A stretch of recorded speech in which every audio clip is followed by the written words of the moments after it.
Have you ever paused to consider how an artist's career might span not just decades and genres, but maybe even radically shift into something completely different, like, say, winemaking? Or maybe how a whole industry, like early adult cinema, could end up being defined more by national stereotypes than by what was actually in the films. Exactly. These are the kinds of, surprising nuances that often get lost in the usual stories we hear. Right. What we think we know can be really different from the full picture sometimes.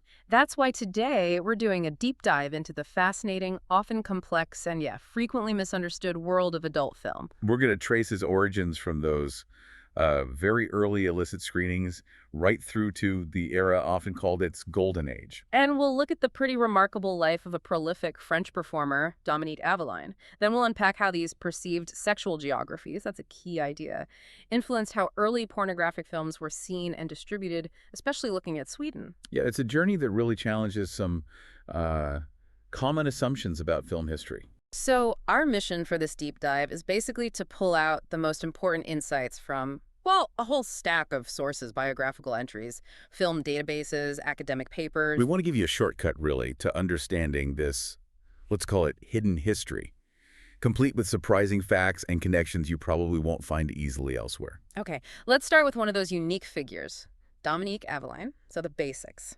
Jean-Dominique Aveline, born April 3, 1940, in Garches, France. And he passed away on March 13th, 2009 in Poitiers. He was 68, died from a stroke. What's really striking about his early life is his background. He was a child of assistants and of Romani origin. Yeah, and his career actually kicked off on stage, performing in live pornographic shows in these specialized theaters. Right, and that's where he got that nickname. The Martian, or Il Marciano in Italian, Martien in French. It was apparently a nod to his exceptional endurance. The Martian, that definitely paints a picture, and he became a really prominent face, mustached, muscular, in French X-rated cinema through the 70s and 80s. But here's where the record gets, well, truly intriguing. The huge difference in his credited filmography depending on where you look. It really is stark. Okay. And it shows the challenges, right? Tracking careers in industries that historically operated, let's say, outside the mainstream spotlight. So give us the numbers. Okay, so Unifrance, just 3 films. MUBI lists around 30. Italian Wikipedia jumps to 80. TMDB goes up to 107. Wow. And then IMDb Pro lists a staggering 205 titles. 205 versus 3. That's incredible. That kind of variance, it really forces you to question the sources we rely on for this kind of history. Yeah. How reliable are the records? It's a powerful point about just how fragmented historical records can be, especially in certain areas. And it wasn't just acting for him, was it? No, not at all. He was incredibly versatile. His IMDb Pro profile also credits him as an assistant director, set designer, art director, even production assistant. On various titles. Yeah, things like Clinique, Last Rumba in Paris, Little Women 9 Go to Jail, Program for Pleasure. Plus, he used other names too, like Dominique Aveline and Sebastien Valois. So a man of many talents and many names. And when you look at his whole life, the full arc, it gets even more remarkable. After this really extensive career in adult film, he switched gears completely. He Yeah. became a viticulturist, a wine grower, Mm. down in the Bordeaux region of France. From The Martian to Merlot, that's quite a pivot. It really is. I mean, he did pop up again in a few films in the 2000s, like Les Tontons Tongleurs and Les Campos de Saint-Tropez, but that move into winemaking is just, well, a totally unexpected turn. Eveline's story, moving into winemaking, it's just one example of how these lives defy easy labels. And his stories are remarkable, sure, but the bigger story of the adult film industry itself, that's also full of these fascinating and sometimes misleading origin stories. So let's shift focus now to that period often romanticized as the golden age of porn. Okay. Generally, we're talking the 1970s, maybe into the early 80s. Yeah, that's the common understanding. It's when you see these feature-length hardcore films shot on proper 35mm film. And getting mainstream attention. Exactly. Significant mainstream success, both in the U.S. and internationally, too. There was even that term for it.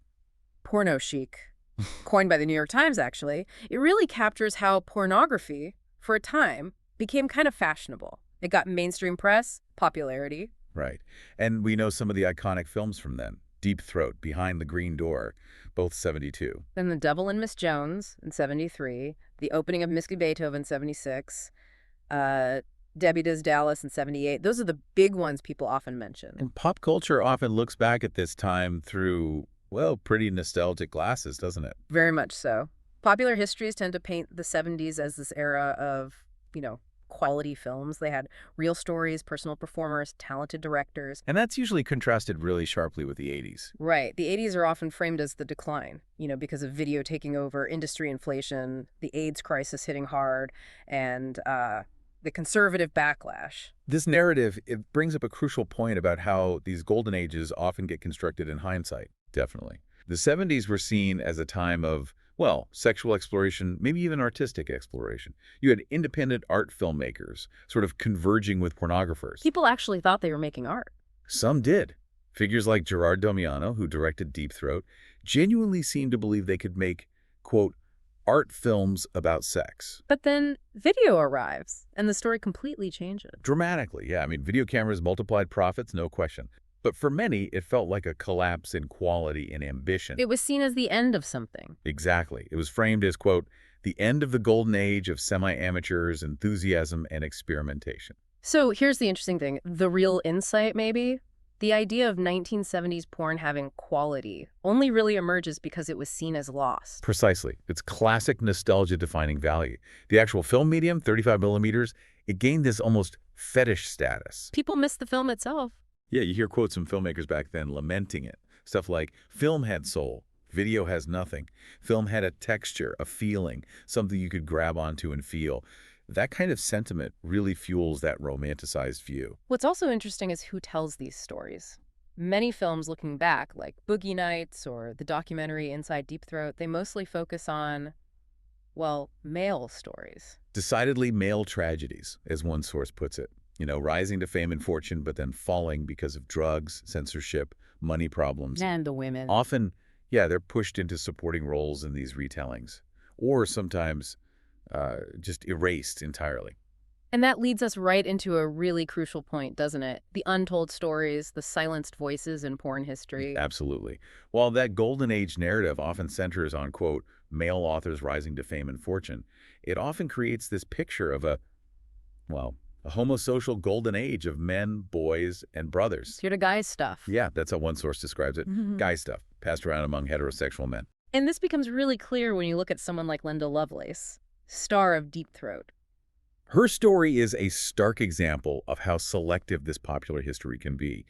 Initially, she was presented as this, icon of free, casual sex. But later, she told a very different story.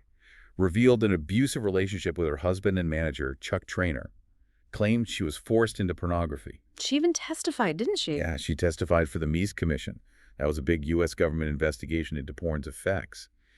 And she made this shocking claim, comparing her films to rape. Wow. How did the later histories handle that? Like that documentary Inside Deep Throat? Well, that's what's fascinating. Documentaries like that largely dismiss her arguments. They tend to frame her as, quote, gullible and misguided. So they downplay her claims. Or ignore them. Yeah. And they also tend to make other perspectives invisible feminist critiques, gay male cultures within the scene. It often boils down to this very American debate, just freedom of speech versus censorship. Nothing more complex. It sidelines the nuances, the diverse experiences within pornography itself. So it sounds like even the way the history is retold can be a form of silencing. I think that's fair to say. It shows how strong the desire can be to maybe sanitize or simplify a complex past. How does that work? Well, think about the stylized ways the 70s are remembered. The retro look, the clothes, the hair, the pop music. It all works to kind of domesticate and depoliticize both porn and sex. By making it look cool and retro? Sort of. By dressing it up, avoiding showing actual explicit scenes from the era, and really emphasizing artistic ambition as something that used to exist. Popular history kind of, quote, both pays homage to 1970s pornography and hides it from view. Like putting a soft focus filter on a really complicated past. Exactly, to make it more palatable today. It really is fascinating. And this brings us to an even earlier time, pushing back before the Golden Age. We need to talk about early illicit pornographic films and this concept you mentioned earlier, sexual geographies. Right. This is the idea that the world gets understood through these kinds of contrasts, these dichotomies. Like, the South is seen as more fiery and sexual compared to the cold North. Simple stereotypes, basically. And this applied to pornography. Oh, yeah. Even before film, you saw with mass-produced erotic photos. They were known as French postcards. French postcards. So they were huge globally, featured nude or semi-nude women, and crucially, they were often called French no matter where they were actually made. Why French? Well, partly cultural stereotypes, right? Right. France seen as passionate, Paris as this center of art, decadence. But also technical reasons, France was actually ahead in early camera development. So French wasn't just descriptive, it was a brand. Pretty much. Symbolic shorthand, a commercial selling point. And the power of that idea, that perception, was so strong it carried over into film. Making French films synonymous with erotic or pornographic films. Exactly. Regardless of where they were really produced. And remember, these early films were short, silent, black and white, often didn't have many close-ups. So it's hard to tell where they came from anyway. Very difficult. Which made it even easier for the perceived origin to become more important than the actual one. That's a crucial point. The label mattered more than the reality. And it wasn't just France, right? Other countries got these labels too. Absolutely. Other national stereotypes served as these sexual geographies for illicit stuff. Take German decadence. From the Weimar Republic. Yeah, and even later into the Nazi era, despite its official conservative stance, Germany became associated with decadence and perversion. How did that happen? Fueled by press stories, partly, talk of immoral German Enlightenment films, even reports of actual hardcore porn screenings happening in Berlin, sometimes apparently shown by disgruntled projectionists after the regular movie ended. Wow. And what about Britain or America? Similar thing. Anglo-American immorality. Hollywood and Anglo-American culture generally faced criticism for spreading immoral ideals. Any specific examples? Well, there were reports of secret cinemas in London showing smuggled, uncensored films which were implicitly assumed to be American. It all reinforced this perception of cultural filth coming from outside. It's really clear how these ideas about national character got tangled up with judgments about morality and media, creating this kind of global map of perceived sin. Yeah, an imagined map. So if these origins were largely imagined, how do we get a glimpse of what was really going on? Good question. Well, our sources actually point to some fascinating real-world evidence from Swedish court cases, believe it or not. Swedish, before Swedish sin was even a thing. Exactly. Long before that. Pornography was illegal in Sweden then, which created this hush-hush mentality, makes finding historical details hard. But these court cases offer a rare window into that underground world. Okay, let's dive into those. What's the first case? It's from Stockholm, 1932. Involves a fake French film. An anonymous tip led the police to a private screening. It was being held in, of all places, a household school banquet hall. A school. The organizer, a guy named Per Journeyman, first claimed he'd bought this French film from a sailor, and that he just added Swedish intertitles. But that wasn't the truth. Nope. He later confessed he'd actually made the films himself in his Stockholm apartment with a male actor and 2 women. So he lied about the origin. Deliberately. Get this. He had stuck a fake French trademark onto the film before getting the Swedish titles added. He was explicitly using the French label as that symbolic shorthand for sex and erotica. And to hide the fact they were actually Swedish? Precisely. To hide the real Swedish origin. What happened to him? He got sentenced to 1 month in prison. But interestingly, the audience and the actors, they weren't charged. The law back then banned showing the films, not making them. Fascinating distinction. Okay, what's the next case? This one's earlier, from Gable in 1921. It involves a supposedly American film doing the rounds. A cinema owner, Carl Kyer, was charged. For what exactly? For screening a very lewd film. That's the court's description to male audiences in small villages. The content apparently included intercourse and, quote, sexual offense committed between 2 women. And how were these screenings happening? Right after the regular public movie shows ended, which hints at it being kind of an open secret, you know, known by more than just a few insiders. Audiences range from maybe 25 to 80 people. And Kyer claimed it was American. Yeah, he said the film was probably filmed in America. Yeah. And that it had been circulating for about 4 years for these after-hour screenings. Was there any proof it was American? None whatsoever. Which just reinforces that idea we talked about, the strong notion that everything decadent and immoral came from outside the borders of Sweden. Yeah. And Kyer was likely just exploiting that belief. And his sentence? He got 2 months in prison. Okay, one more case. You said the third one was maybe the most shocking. Yeah, this one's from Stockholm in 1943. And it's the combination that's shocking. perverse films shown alongside Nazi propaganda. Seriously, how did that come to light? Another anonymous call, this time to a newspaper editor, led him to an illegal screening. Again, held in a banquet hall this time, belonging to a Christian temperance movement. You couldn't make this stuff up. What was shown? First, German newsreels' pure propaganda, which was banned in Sweden during the war. Then, pornographic films. What kind of films? Well, there was an old French film, apparently with blurred images and Swedish intertitles again. But then, also some very nasty Stockholm films, locally made ones. Nasty meaning? Depicting various sex acts, sadistic treatments. The example given was whipping women's behinds, bared organs, and also the use of artificial penises by women. And the Nazi connection, beyond the newsreels. One of the organizers, Carl Soderstrom, had actually worked for a Swedish Nazi newspaper before, and he'd borrowed the uncensored German newsreels directly from the German legation in Stockholm. So that mix, Nazi propaganda and what was described as perverse porn.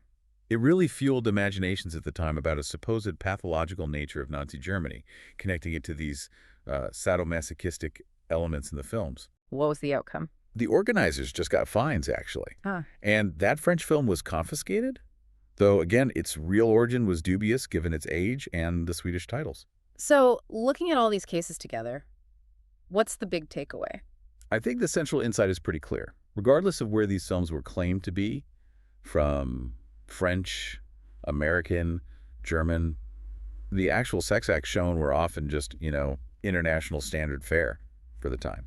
Pretty generic. So the content wasn't necessarily unique to the claimed country? Not really. What truly made the difference, what often led to a film being labeled French or American or German or even perverse when linked to Nazism, like in that last case, was this imagined nationalization of sexual geographies. It was about perception, stereotype, not verifiable production facts. The labels were powerful illusions. Correct.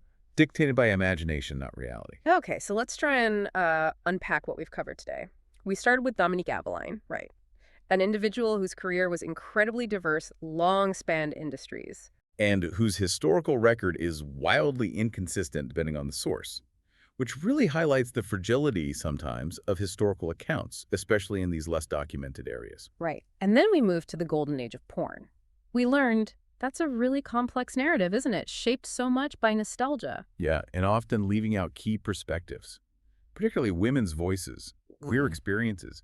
It's often told through a very specific lens, usually male, usually heteronormative. And maybe most importantly, we uncovered how those really early illicit porn films were often given these untrustworthy transnational origins. Labeled French, German, American, not because that's where they were made necessarily, but because of these prevailing sexual geographies. These stereotypes linking certain nationalities with different kinds of sin or decadence. This whole deep dive, it really reveals how the stories we tell about cultural things, especially things seen as illicit or controversial, they get colored by perception, by stereotype, by selective memory. Definitely. It challenges us, to look beyond the surface, to question the origin stories we often just accept. Absolutely. And maybe that leaves us with a thought for you, the listener. As you consume media today, could be entertainment, could be news, just think about this. What sexual geographies or maybe other cultural stereotypes might still be subtly influencing how we perceive certain content or certain industries, even when the facts might tell a very different, maybe more complicated story? Yeah. How do we avoid falling into that trap of believing an imagined origin over a perhaps messier but more truthful reality?